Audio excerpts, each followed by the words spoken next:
Welcome, everybody, to podcast number 260. Are you driving your effectiveness to the point of improvement? Stay with us. This is the Elevate Construction Podcast, delivering remarkable content for workers, leaders, and companies in construction wanting to take their next step.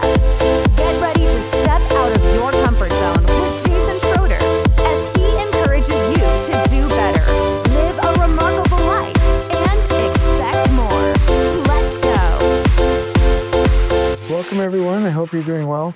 I'm so excited because I want to talk about something remarkable that I saw today. Two things. So one is a concept that I discussed today with a project team, and I'm very, very happy about it. It's game changing. And then the other one is something that I visibly saw that I think is going to be a game changer by way of example, and something that we should see more often in the industry. So today I saw a number of superintendents, senior superintendents, working together as a cohesive group in a close network. They were a network of friends. And what I saw was, they're willing to tease each other, hold each other accountable, have healthy conflict, be open. The other thing is they share. They call and text. And I said, how do you oversee self-perform? How do you make sure that your crews, your self-perform laborers and carpenters and finishers and iron workers and everybody else are being transferred and allocated to the proper projects? They were like, yeah, we just text and call each other. How do you make sure that, certain issues are handled within field ops? Yeah, we just text and call each other. And I'm like, I really haven't seen a group of superintendents that are that close doing that kind of sharing without, layers of bureaucracy, without somebody leading that or taking that as the sole coordinator. And I thought, wow, this kind of connection is, I say it a lot, but it's remarkable. And then they started talking about when they go camping together and how their kids do sports and they have proximity with each other, and they've been around each other for a while, and they've created this friendship, this connection. And I thought to myself, well, and I still think this right now, if we had more superintendents not acting like lone wolves, but as a wolf pack, and relying on each other, networking, asking each other questions, texting, calling, walking each other's projects, sharing solutions, things like that. Those superintendents, or our superintendents throughout the industry, would dominate our industry as some of the most advanced and effective people out there in their roles. And I just wanted to compliment that because what I saw today was amazing. And so a couple of observations, if I was forced to make some observations, is they do things together. They go camping together. They call and text each other. They have relationships where they can have interpersonal conflict, and they care, and they're humble, and they're not competing against each other. And so if you can create a culture like that, you can win. In fact, with the group that I was talking to today, I'm out here on a trip doing consulting, and I'm looking at this group of people thinking, okay, they already have stable environments. They already respect people. They're already a cohesive team. They're already doing last planner. They're already doing Takt planning. They're already doing these things. What's the next step? Really, really advanced continuous improvement systems and the scaling of quality. And I'm excited about that. I don't frequently go to a company that needs my help where they're that advanced. And I thought to myself, wow, there is light at the end of the tunnel. We are headed in a good direction. So I wanted to share that with you. They have some of the best operations, and I just want to praise them over and over and over in this podcast, and they know who they are. So I think that's great. So real quick, I'm getting a lot. So one of the really cool things about having a podcast and sharing content and putting your stuff out there in social media is that other people are willing to share with you. That's one of the reasons why I have so much content now in outlines that I'm never going to get through it. Like literally, I'll stop doing podcasts when I either burn out, can't do them, my voice goes away, or I die. Literally, that's how much content is out there, and it's fantastic stuff. And I know it sounds intimidating, but I mean, we're going to be in the thousands here after a couple of years of podcasts, all good material, nothing that's just recycled or, just put out there because we had to, right? It's good stuff. And people are sending me other studies, deliverables, things that, when I say deliverables, content is what I meant to say, that is really interesting. One person sent me a document that was written by Peter Kiwit. And I don't know if anybody, I hope you know PKS, Peter Kiwit and Sons. They're a construction company, very successful. And there's a document that was written called Personal Qualities for Success in the Contracting Business by Peter Kiwit. It's copyrighted 1981. And I just want to share a couple of things in here as a direct quote. I don't get paid for this podcast, so I'm not stealing any information. I'm quoting this because I think it's really good. If anybody ever had any issues with me quoting this, I could remove it from the podcast. But here you go. And I'll read just a paragraph, and I'll read one every time, every episode here. So, Personal Qualities for Success in the Contracting Business by Peter Kiwit. While it is true that chance, circumstances, and conditions entirely beyond our control often play a great part in the determination of our futures, there are certain things over which we do have control that can greatly improve our chances for success. In my experience, some of the more important of these are maintaining good health, being of good character, developing ability, being a team builder, having the quality of thrift, being time conscious, and being cost conscious. So I'm gonna read the maintaining good health portion. This is very, very good. When reading Brendan Burchard's book, High Performance Habits, again, he says clarity, energy, which comes from good health, right? And then developing a sense of urgency or increasing necessity. And those things are critical to the success of high performance leaders. So let me read it to you. Maintaining good health. Good health is, in my opinion, one of the most essential requirements for individual success. It is also a man's most valuable asset because without good health, little else has any significant meaning. Good health among its key employees is equally important to the success and continued well-being of a company. It is for this reason that an organization cannot afford to use as supervisors with substantial responsibilities men who are apt to slow up and break down when they should be in the prime of life, just when their accumulated experience should be of the highest value. There can be a place in any company for men who are not physically strong, but that place is not in a supervisory or management position where a man's job is to direct and energize the efforts of others. Business must be characterized by tireless ambition and enthusiasm if it is to grow. A business cannot coast. It must go forward or it will surely start to slip backward. Without good health, men are not likely to have the driving energy that keeps the company moving ahead despite setbacks and discouragement. There must be not only the willingness to work hard, but also the physical stamina that hard work requires. The best plan in the world, indifferently followed up, will be beaten always by a poorer plan that has aggressiveness and determination behind it. Good health coupled with ambition breeds enthusiasm to aim high, to set worthwhile goals, and to attain them. The greatest liability in the preservation of good health is excess weight. I've heard it said that carrying excess weight is like carrying a sack of cement around with you. It makes a man tire easily and it shortens his life, just as uncontrolled excess overhead will limit the growth and impair the stability of any company. Anyone who reads the newspapers and other periodicals has certainly been exposed to the evidence relating heart disease and a host of other fatal or disabling diseases to being overweight.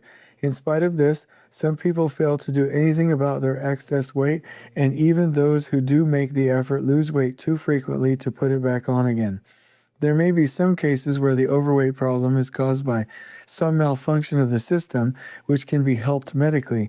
However, I feel that in most cases of overweight, the problem is lack of self-discipline that allows excess drinking and eating habits of long standing to continue, even though the individual knows he is endangering his health and shortening his useful life as well. People who do this are being unfair to themselves, to their families, and to their employer. Moderation in all personal habits is probably the strongest single aid to the preservation of good health and to the strengthening of other essential qualities of success. Anything we do to extremes is bound to have an adverse effect at some time in our lives. I have mentioned the dangers of excess weight caused by immoderate eating and drinking habits. In addition, the shortening of life from smoking, misuse of drugs, and similar abuses of the body is well documented. If you aspire to achieve, if you are success-oriented, if you would like to live a long and productive life, I can only hope that if you are immoderate in any way that can be harmful to your health, you will start now to take whatever steps may be necessary to improve your situation while you still have a chance. And so I really appreciate this. I figured I would read it. Some of this old-timey language, isn't current with, current political norms. Like when I'm reading the section talking about being overweight, I automatically know somebody's going to get mad. Somebody's going to get mad at me on the podcast or something. This is a direct quote. I am finding that books like Calumet K or these writings of the past, like these suggestions for the personal qualities of success in the contracting business are pretty neat. And there are concepts in here that we already know to be true, but aren't spoken about quite a bit nowadays. And they're very helpful. Somebody said, Jason, I don't like that you read that direct quote. I didn't say that it was ill-advised to be overweight. I'm reading this direct quote. But if somebody said, hey, that was offensive, well, I think we need to really just look at it as data, right? If I said drinking, excess eating and drinking is unhealthy. If I said the misuse of drugs or other abuses of the body or being overweight are not healthy, am I being critical or am I trying to help? So this was a neat little excerpt that I wanted to read to you tonight, and I'll keep doing these day after day. The other ones after this are being of good character, developing ability, being a team builder, having the quality of thrift, being time conscious, and then being cost conscious. So these are all really good sections, so I'll keep reading them as we go. But let's go ahead and head into our podcast tonight. So what am I excited about? Takt is spreading to answer the question of what do we do to increase productivity in construction. So again, I just visited O'Shea Builders. Fantastic company. I'm not just saying that. They really have their act together. One of the best cultures I've ever seen. One of the best field operations I've ever seen. And they're continually wanting to improve. And I, just like other consultants before me with O'Shea, said, why are you asking for me to come out and assess the situation when you don't have glaring problems? And the answer was, we are constantly wanting to compete with ourselves. We are constantly wanting to get better, basically because of the intrinsic nature of wanting to be better. And I thought that's just amazing. I wish more companies would do that and see that vision because it's fantastic. So I'm excited to look at their jobs and see what they're doing with tax planning is over the top because they're taking key basic principles and they're taking it to the next level and the next and the next. And in fact, on the leantakt.com website and YouTube channel, Lean Takt YouTube channel, I will be posting 2 videos showing how they're doing Takt with Slat Planner, and a really great way to do Takt planning with Last Planner on some very, very cool visuals. So that's what I'm excited about tonight. And even though I'm a little bit tired because of travel and work, I'm pretty stoked about it. It's pretty neat. So let me talk about some feedback from our fans. Hey, Jason, I just came across your podcast and book. The podcast is great so far. I'm at number 5. Number 1, number 2, and number 4 have probably changed my career, especially the 3 habits of a builder. Basic stuff, but easily forgotten. I needed that kick in the cuss word. He actually spelled it out. Thank you for putting this stuff out. I look forward to more of your content and any chance at superintendent mentoring or masterminding. So, really appreciate that feedback. So let's get into the podcast here. here's some conflict. You should not just work 55 hours. You should be targeting 30. Now, let me tell you what I mean by that. So I want you to do a little bit of visualization. And if you really grasp this concept, I would say that this is probably one of the best bits of advice I will ever give to help you to reach your next level and to become that executive that you want to be. Imagine a chart, and on the left vertical axis is the amount of hours that you work. So you can say 0, 10, 20, 30, 40, 50, 60. You put those to the left on the vertical axis. On the horizontal axis are weeks of time. And imagine that there's a line drawn horizontally to the right from the left vertical axis where it says 60, and then a line drawn out from 50, and a line drawn out from 40, and a line drawn out from 30. Now, if you were to chart how many hours you worked in a week from week to week and actually chart that on a line graph, where would we be? Most people would be up in the 65, 70 hours a week. And let's say that every week, and maybe even every day, you started to make incremental improvements to reduce the waste and increase your productivity and to more effectively delegate and communicate. And let's say the next week you were able to shave off 5 hours. So then that line goes down by 5 hours. And then you improve again. That goes down by another 5 hours. Now you're at 55. Here's my point. When you start to chart the hours that you work, and when I say hours that I work, I'm going to explain this a little bit later. Let me be a little bit more clear about this. I'm saying the hours that you work in order to accomplish your primary role at work in a remarkable way. So let's say you chart this and you get to the point where you're now tracking below 50, meaning it takes you less than 50 hours a week to run your projects in a remarkable way. Now that's really good progress, and I'm proud of us. And now at that point, you've reached a milestone where you can take care of your health and your family. Okay, now what if you kept going? What if you questioned everything? What if you said, what do I need to stop doing? How can I better perform with what I should be doing? How can I only attend the meetings that I need to attend? How can I make my crucial meetings more effective? How can I delegate? How can I create stability? How can I do daily reports faster? How can I do reports faster? How can I do my scheduling updates faster? Let's say you started to track that week by week and you got below 40 hours. Now it takes only 40 hours in a week to actually perform your role on your project in a remarkable way. What have you done? Now you have achieved, gained, earned, and gotten an additional 10 hours, at least 5, to go do continuous improvement efforts, to learn lean, to improve your environment, okay? Now you have gained the time to go make improvements and to really take your project and everything you do to the next level and do learning. Now, let's say, for instance, that you kept going. You kept asking, hey, do I need to do these meeting minutes? Do I need to manually update that? Do I need to transition from my pull planning to then a software, to another software, to my weekly work plan? How can I streamline that? Do I need to walk around? Do I need to set these reminders? Or can I get huddle boards and just delegate? Can I deputize some of my helpers to take on more? Let's say you were able to chart that down to 35 or 30 hours. Now you're, as a senior superintendent, project superintendent, can now get your job done remarkably in 30, 35 hours. Now it sounds like a hefty target, but guess what you've just gained? You've just gained 2.5, 5, 10, maybe 7.5 hours to now improve your career.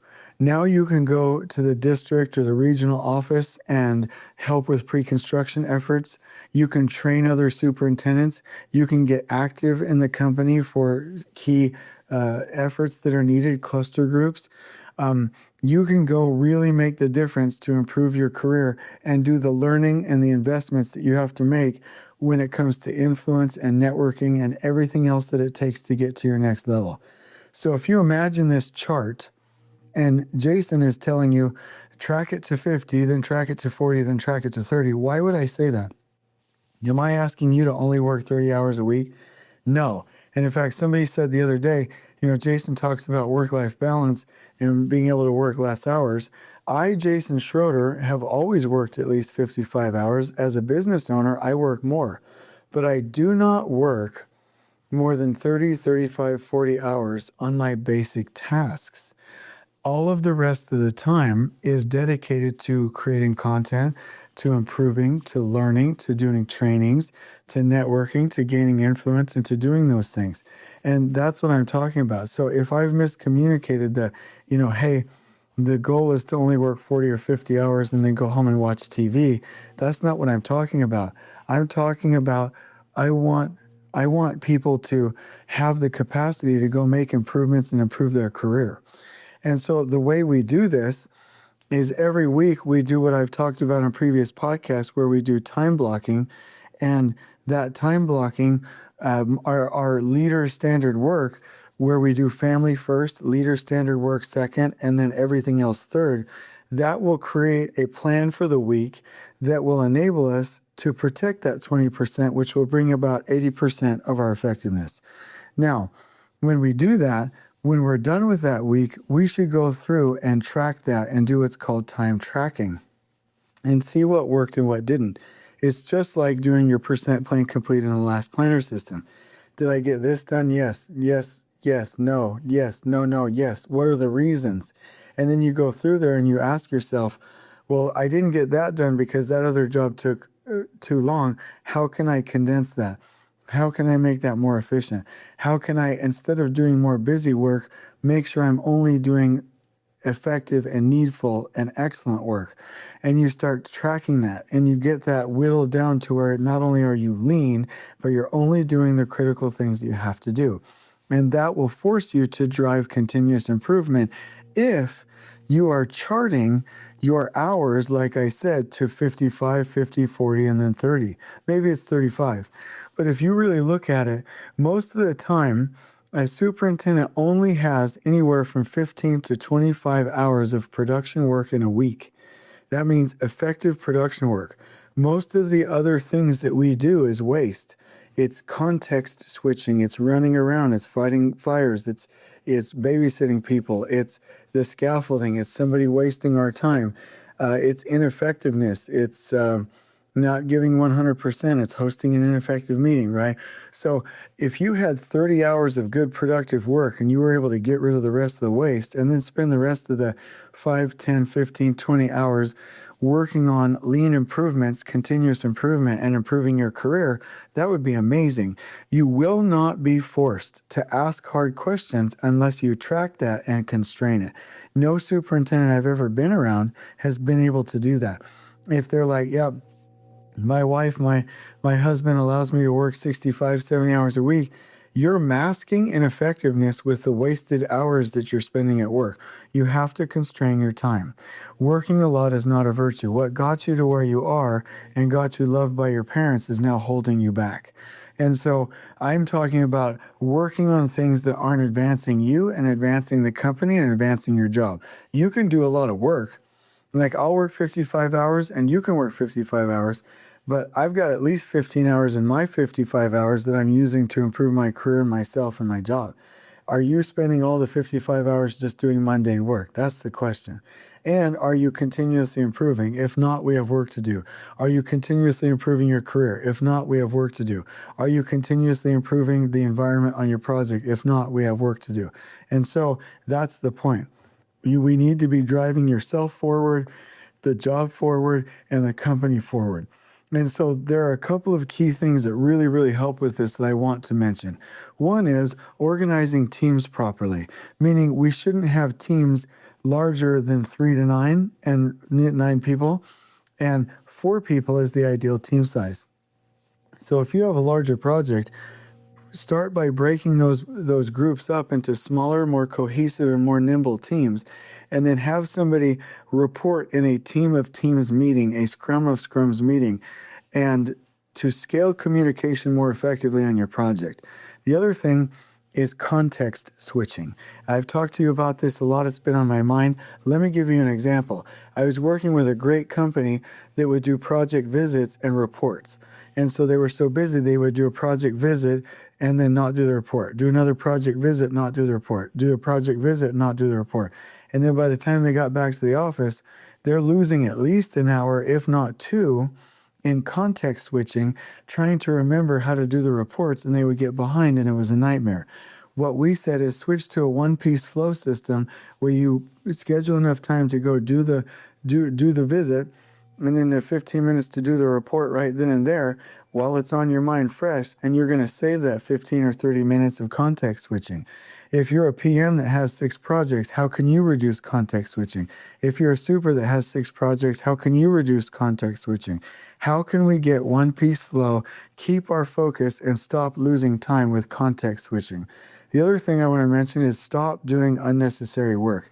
If you are doing something like really elaborate daily reports that could be easily done in a simpler app, if you're doing quality and safety reports with 17 entry fields instead of just doing something simple, why are you doing that?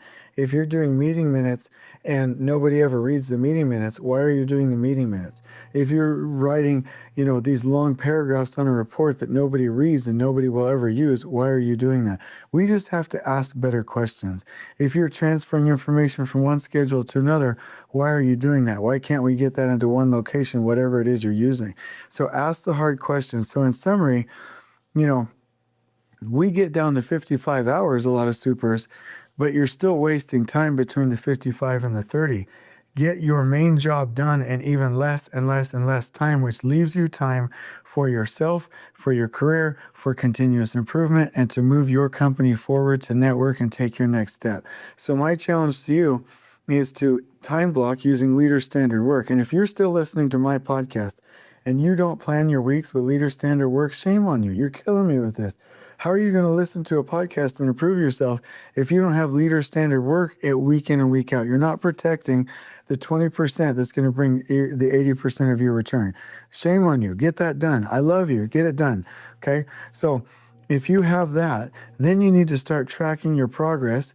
What did you complete it? What didn't you? And keep your own little percent plane complete for your weeks, and start making improvements, and actually start tracking on a graph your hours spent every week, and get that whittled down and down and down and down, and start using that excess time to make remarkable, massive next steps towards lean, implementing 2-second lean, reading the Patrick Lencioni books, working with field operations, working in pre-construction, networking with other people in your company, helping others, touring jobs, teaching, whatever it is you want to do, whatever your passion is in life, let's go ahead and get that done. This is the way. This is one of the single best bits of advice I've ever given in taking your next step and heading to a remarkable career with higher levels of achievement. On we go.